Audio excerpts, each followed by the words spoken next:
Hello and welcome everyone. दोस्तों, आप सभी का प्रबल एग्रो स्टडी में बहुत बहुत स्वागत है। दोस्तों, आज हम सस्टेनेबल एग्रीकल्चर के कुछ क्वेश्चंस को डिस्कस करने वाले हैं जो कि आपके एग्ज़ाम के लिए काफ़ी इम्पोर्टेंट होंगे।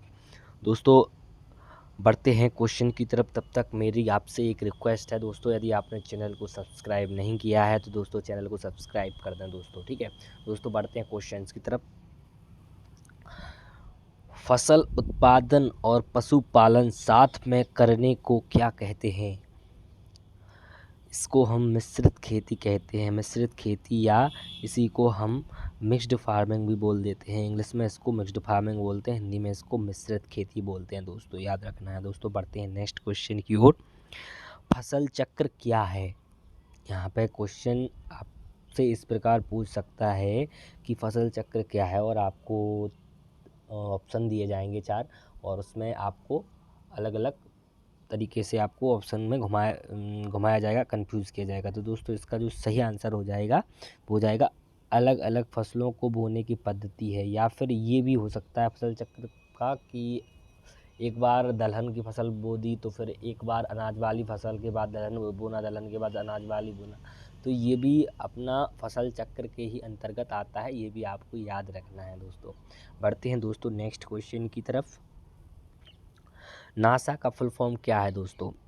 दोस्तों, यहाँ पे नासा का फुल फॉर्म है इस सब्जेक्ट के पॉइंट ऑफ व्यू से national mission for sustainable agriculture, इसका फुल फॉर्म हो जाएगा। ये आपको याद रखना है, national mission for sustainable agriculture.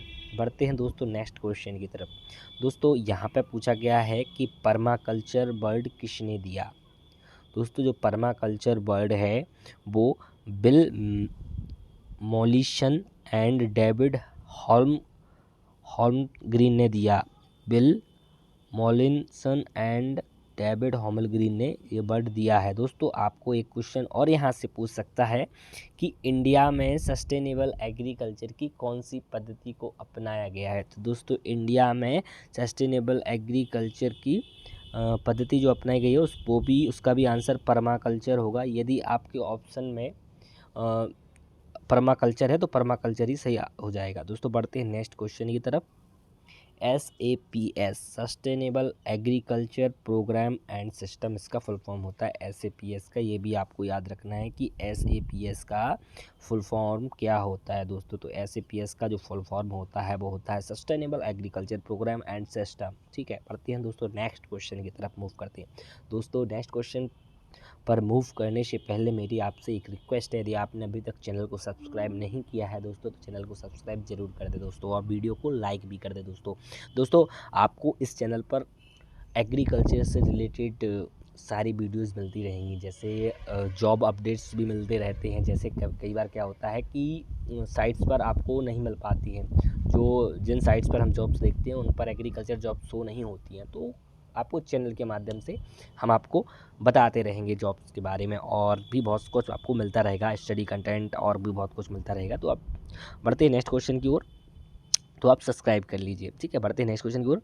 Bharat के कौन से राज्य में SAPS सबसे ज़्यादा है? तो दोस्तों, SAPS जो आप अभी हमने देखा sustainable agriculture programme and system, ये इसका फुल फॉर्म होता है। तो ये भारत के कौन से राज्य में है, मतलब ज़्यादा है?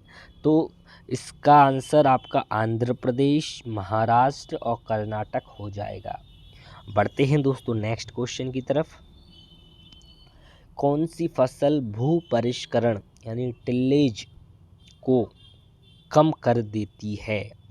ऐसी कौन सी फसल है? दोस्तों, यहाँ पे आपको ये क्वेश्चन पूछ सकता है कि कौन सी फसल भू परिष्करण को कम कर देती है। तो दोस्तों, इसका जो सही आंसर हो जाएगा यहाँ पे बहुवर्षीय फसलें, मैंने लिखा है। आपको ऑप्शन में दिया जा सकता है बहुवर्षीय फसलें, एक वर्षीय फसलें, द्विवर्षीय फसलें। तो अब इसका आंसर बहुवर्षीय फसलें क्यों होगा दोस्तों? इसलिए होगा क्योंकि बहुवर्षीय फसलें जैसे कि जिनको एक बार लगा दिया है तो सालों साल उनको कुछ नहीं करना है, वो खड़े रहेंगे। बहुवर्षीय फसल खड़ी रहेगी, ठीक है। तो उसको हमें खेत में तो फिर जोतना नहीं पड़ेगा, कुछ उसकी प्लगिंग नहीं करनी पड़ेगी खेत की, और उसमें टिल्लेज कम करना पड़ेगा। यहाँ पे परिष्करण भूपरिष्करण में यही सब चीज़ आती है, जैसे खेत को जोतना, उसकी गुड़ाई करना, ये सब भूपरिष्करण कहलाता है। तो ये कम बहुवर्षीय फसलें हम करेंगे तो इसमें तो एक बार ये लग जाते हैं, पर थोड़ी ये कुछ इनमें नहीं करना पड़ता है। बढ़ते हैं दोस्तों नेक्स्ट क्वेश्चन की ओर। आशा करते हैं आपको ये क्वेश्चन समझ आ गया होगा। बढ़ते हैं नेक्स्ट क्वेश्चन की ओर। सस्टेनेबल एग्रीकल्चर की समस्या क्या है? काफ़ी इंपॉर्टेंट क्वेश्चन है, इसको आप इम्पोर्टेंट मार्क कर सकते हैं। बहुत इंपॉर्टेंट क्वेश्चन है, आ सकता है आपके एग्ज़ाम में।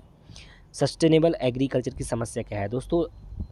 सस्टेनेबल एग्रीकल्चर की सबसे बड़ी समस्या यही है कि लाभ कम प्राप्त होता है। दोस्तों लाभ कम प्राप्त क्यों होता है दोस्तों? क्योंकि जो सस्टेनेबल एग्रीकल्चर है, इसमें हम काफ़ी चीज़ों को कम कर देते हैं। जैसे भूपरिष्करण अगर कम कर देंगे तो क्या होगा? तो उसमें भूमि में वायु कम रहेगी और उसका सही से खेत जोत नहीं पाएगा, तो मतलब जाहिर सी बात है कि अच्छा प्रोडक्शन नहीं हो पाएगा। तो लाभ कम प्राप्त होता है, ये आपको याद रखना है। सस्टेनेबल एग्रीकल्चर की सबसे बड़ी समस्या यही है कि लाभ कम प्राप्त कर पाते हैं अन्य सिस्टम की अपेक्षा। ठीक है। रक्षक फसलें से क्या लाभ मिल सकता है? जो रक्षक फसलें होती हैं उनसे क्या लाभ मिलता है? तो जो रक्षक फसलें होती हैं उन्हें हम कवर क्रॉप्स बोलते हैं इंग्लिश में। आपको कवर क्रॉप्स से भी पूछ सकता है, रक्षक फसलें ना दे एग्जाम में, ऐसा भी हो सकता है, क्योंकि ये कॉमन वर्ड है कवर क्रॉप्स, कोई वैसा कठिन वर्ड नहीं है। तो मृदा का कटाव नहीं होता है। मृदा की रक्षक फसलें होती हैं, ये मृदा की रक्षा करती हैं कटाव होने से। भूमि से मृदा का कटाव कैसे होता है दोस्तों? आपने सॉइल साइंस में पढ़ा होगा दोस्तों। मृदा का कटाव वायु के द्वारा भी होता है, जल के द्वारा भी होता है, और काफ़ी और भी फैक्टर्स होते हैं। बारिश का पानी गिरता है तो उससे ही मृदा कटाव होता है। ठीक है। तो दोस्तों बढ़ते हैं नेक्स्ट क्वेश्चन की ओर। ये क्वेश्चन आपको समझ आ गया होगा, मृदा का कटाव नहीं होता है, इसका जो सही आंसर हो जाएगा। बढ़ते हैं नेक्स्ट क्वेश्चन की ओर। कंटूर क्रॉपिंग कहाँ अपनाई जाती है? दोस्तों आपसे पूछा गया है, इम्पोर्टेंट क्वेश्चन है दोस्तों, काफ़ी पूछा जाता है एग्जाम्स में। कंटूर क्रॉपिंग कहाँ अपनाई जाती है? दोस्तों कंटूर क्रॉपिंग पहाड़ी क्षेत्रों में ही अपनाई जाती है। दोस्तों ये क्वेश्चन बीएससी एग्रीकल्चर के जितने भी छात्र हैं उनके लिए काफ़ी इम्पोर्टेंट सारे क्वेश्चंस हैं। ठीक है। तो आपको एक भी क्वेश्चन को मिस नहीं करना है दोस्तों। वह पद्धति जिसमें एक वर्ष में केवल एक ही फसल उगाते हैं। ठीक है। एक ही फसल की खेती करते हैं एक साल में, या फिर जायद की कर लेंगे, या फिर खरीफ की कर लेंगे, या फिर रबी फसल, कोई भी एक फसल को हम बो लेते हैं, तो उसको क्या कहते हैं? यहाँ पे ये पूछा गया है। तो उसको एकल फसल पद्धति कहते हैं, या इसको मोनोक्रॉपिंग नाम से भी आपसे पूछ सकता है। मोनोक्रॉपिंग सिस्टम इसको बोलते हैं। ठीक है, ये आपको याद रखना है। बढ़ते हैं नेक्स्ट क्वेश्चन की ओर। भारत में कितने एग्रो क्लाइमेटिक जोन हैं? अब दोस्तों एग्रो क्लाइमेटिक जोन को हिंदी में बोलते हैं कृषि जलवायु क्षेत्र। भारत ऐसे भी पूछ सकता है कि भारत को कितने कृषि जलवायु क्षेत्र या एग्रो क्लाइमेटिक जोन में विभाजित किया गया है? ये काफ़ी इंपॉर्टेंट प्रश्न है। ये कॉम्पिटिटिव एग्ज़ाम में भी पूछा जाता है, कंपटीशन में भी काफ़ी पूछा जाता है। ये एग्ज़ाम में ये क्वेश्चन पूछा जाता है कॉम्पिटिटिव एग्ज़ाम में। तो इसका जो सही आंसर हो जाएगा वो हो जाएगा 15 यानी 15। ठीक है, 15 इसका सही आंसर हो जाएगा। काफ़ी इंपॉर्टेंट प्रश्न है, आप इसको इम्पोर्टेंट मार्क कर लीजिए दोस्तों। ठीक है, बढ़ते दोस्तों नेक्स्ट क्वेश्चन की ओर। भारत में सबसे ज़्यादा की जाती है, भारत में सबसे ज़्यादा कौन सी खेती की जाती है? आपसे इस प्रश्न में ये पूछा गया है। तो दोस्तों भारत में जो खेती की जाती है सबसे ज़्यादा, वो मिश्रित खेती की जाती है। दोस्तों मिश्रित खेती में क्या क्या होता है? दोस्तों हमने पहला क्वेश्चन यही पढ़ा था। आपको बता दें कि फसल उत्पादन और पशुपालन साथ में करने को क्या कहते हैं? उसी को हम मिश्रित खेती बोलते हैं। तो ये आपको याद रखना है कि फसल उत्पादन और पशुपालन को साथ में करने को ही मिश्रित खेती कहते हैं, और सबसे ज़्यादा भारत में मिश्रित खेती ही की जाती है। ये भी आपको याद रखना है। दोनों प्रश्न काफ़ी इम्पोर्टेंट आपके एग्ज़ाम के लिए हैं। दोस्तों आप सभी बीएससी एग्रीकल्चर के स्टूडेंट्स हैं और आपको ये सब चीज़ें पता होना चाहिए। ठीक है, आप इनके शॉर्ट नोट्स भी बना सकते हैं, जो कि आपके आगे आप किसी तैयारी करेंगे किसी एग्ज़ाम्स की, उसमें आपको काफ़ी काम आएंगे, काफ़ी हेल्पफुल होंगे। दोस्तों टिकाऊ खेती यानी सस्टेनेबल एग्रीकल्चर का मुख्य उद्देश्य क्या है? दोस्तों पर्यावरण को बिना कोई नुकसान किए खेती करना।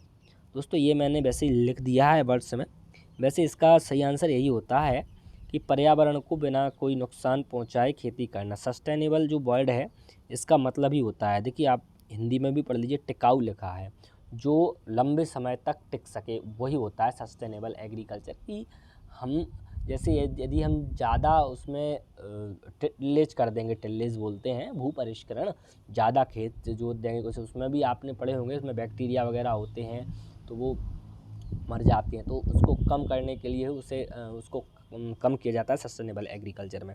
तो पर्यावरण को नुकसान बिना पहुंचाए हुए, जैसे हम बहुत सारे केमिकल्स का प्रयोग करने लगे हैं तो वो सस्टेनेबल एग्रीकल्चर में नहीं आता है। केमिकल्स का ज़्यादा प्रयोग हम सस्टेनेबल एग्रीकल्चर में नहीं करते हैं, क्योंकि ये पर्यावरण के लिए काफ़ी हार्मफुल होते हैं, काफ़ी इनसे जोखिम होता है, खतरा होता है पर्यावरण के। दोस्तों ये थे आज के कुछ इम्पोर्टेंट प्रश्न। आपको कैसी लगी वीडियो कमेंट सेक्शन में मुझे ज़रूर बताएं। और दोस्तों आपको किसी टॉपिक में यदि परेशानी हो रही है तो आप मुझे इंस्टाग्राम पर फॉलो कर सकते हैं। मैं इंस्टाग्राम का लिंक आपको डिस्क्रिप्शन बॉक्स में दे दूँगा दोस्तों, तो आप उसको वहाँ से मुझे फॉलो कर सकते हैं और फॉलो करके आप मुझे मैसेज वहाँ से कर सकते हैं। मैं आपका रिप्लाई करने का पूरा कोशिश करूँगा दोस्तों। ओके दोस्तों, धन्यवाद, मिलते हैं नेक्स्ट वीडियो में। तब तक के लिए अपनी तैयारी अच्छे से कीजिए।